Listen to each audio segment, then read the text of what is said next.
What I mean? Oh, absolutely. Well, that feeling, that's what we're diving into today Okay. with this sociologist, Georg Simmel. Okay. He was writing back in the early 1900s, but honestly, he nailed so much about how living in a city, a real urban jungle, changes the way we think and feel. Yeah. And it's not just like he was some lone genius with theories either. His work was actually part of this huge deal back then, the first German city exhibit. Wow. They were really trying to wrap their heads around how cities were transforming everything. Yeah. It's amazing how relevant his observations from back then still are to today. Hmm. I mean, there's a time of just incredible change in cities, right? With all this new technology, population growth exploding, people were trying to make sense of this, like completely new way of life. Totally. And one of the things that Simmel was really spot on about was how cities just bombard you, right? It's like this constant sensory overload. Yeah. The crowds, the noise, the lights, like your brain never really gets a break. It's true. It's funny, we think about mindfulness and things now, but he was tapping into that kind of 100 years ago. Exactly.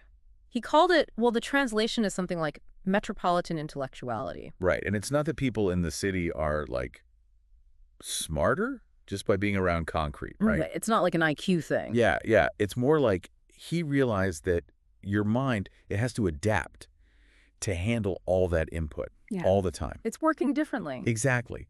Like think about if you're standing on a busy street corner, right? Okay. You're watching traffic, you're looking out for other people, maybe even checking your phone, and you're doing it all like almost automatically. Right, like a pro. Exactly. But someone who's not used to that, they come from a quieter place, it's overwhelming. Their head would explode. Pretty much. But for you, it's just Tuesday. It's true. It's like our brains develop this filter. Totally. And Simmel, he had another term for this.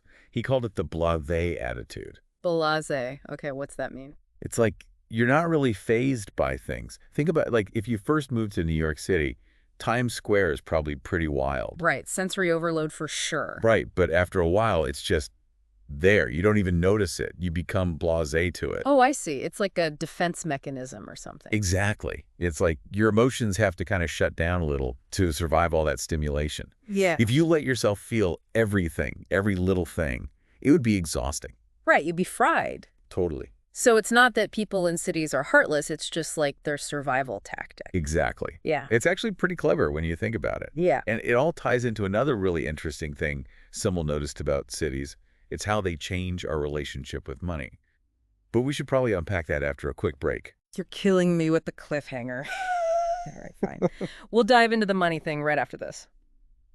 All right, so we were talking about how this blasé attitude can be like a survival tactic in the city, right? Yeah, exactly. You almost have to shut down some of those emotional responses just to deal with everything going on. Right. Otherwise, you'd be overwhelmed. But then, right before the break, you were about to explain how this whole blasé thing connects to money, which I have to admit, I'm kind of hooked on where that's going. Yeah, and it might not seem immediately obvious, but Simmel makes this really interesting point. He says that money, just by the way it works, it kind of flattens everything out. Flattens things. Yeah, like instead of valuing things for their own sake, their unique qualities, it all becomes about, well, how much something costs. It all boils down to its monetary value. Oh, okay, I see what you mean. So it's like instead of thinking, wow, that's a beautiful handmade scarf, you're thinking, okay, that scarf is $50. Exactly. It reduces everything to this common denominator. And Simmel's point is that this way of thinking, it doesn't stay confined to just like objects or prices. It starts to bleed into how we see everything in the city, even our interactions with other people. Oh, interesting. So it's like instead of those personal connections you might find in a smaller town where everybody knows each other, in the city it becomes more, I don't know, more transactional. Exactly. You said it perfectly. It becomes more about like, I need this from you, you need that from me, and less about genuine human connection. Wow, that's kind of a bleak way to look at it. But I can see how it happens. It's like we're all just cogs in this giant machine, and money is the oil that keeps it all running. No wonder we have to develop this blasé attitude. It's like a way to protect ourselves from feeling too much in a system that can feel so impersonal. You're exactly right. It's a form of self-preservation. And it's not that people in cities are incapable of genuine connection. It's just that the sheer scale and intensity of urban life, it kind of forces us to develop these coping mechanisms. Right. You have to create those little bubbles of personal space, even when you're surrounded by millions of people. But then here's what I don't get. If all of this is true, right, If cities kind of push us towards this like uniformity, this blasé, transactional way of being, then why are cities also these places where there's so much pressure to stand out, to be unique, to express your individuality? Uh, and that is the paradox, isn't it? It's like this Mm. push and pull that really defines the psychology of the city. And that's what we're going to dive into next. All right, so more to come on this city-shaped brain of ours.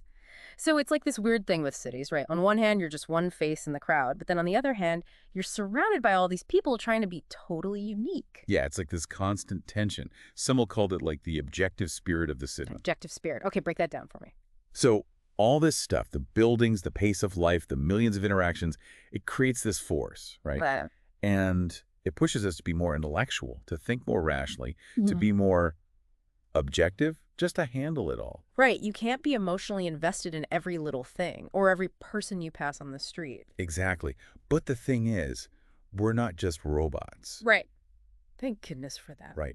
And this is what I find so fascinating about Simmel's work. He's saying, look, this objective city, it can take over. It can make you forget to pay attention to your own inner life, Oh, I feel that. right? It's like you go all day, then you get home and it's like, wait, who am I again? Exactly. Silence is kind of scary after a while. Right. And Simmel, he's not saying city life is bad, but he's pointing out this real challenge. Which is, How do we keep that objective spirit from taking over completely? yeah.